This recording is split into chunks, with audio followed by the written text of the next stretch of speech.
কথাবার্তা একদম সাবধানে বলবি। আর একটা কথা যদি আমার বিভিন্ন নামে উল্টাপাল্টা বলছস তাহলে তোর সাথে আমার বন্ধুত্ব এখানেই শেষ। ঠিকই আছে, আমার অফারে রাজি হয় না, এর জন্য এমনই হবে।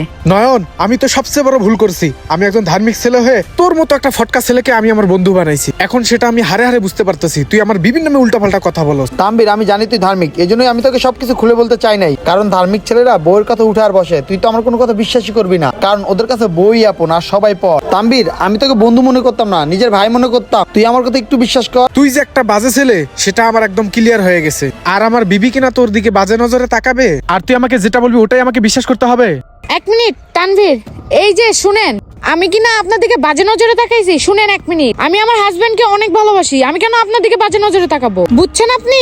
আমার হাজবেন্ড 5 ওয়াক্ত নামাজ পড়ে, ওর দিকে ছাড়া আমি কারোর দিকে তাকাই না। তানভীর, তুই তোর বউয়ের কথা বিশ্বাস করিস না, ও সব মিথ্যা কথা বলতেছে।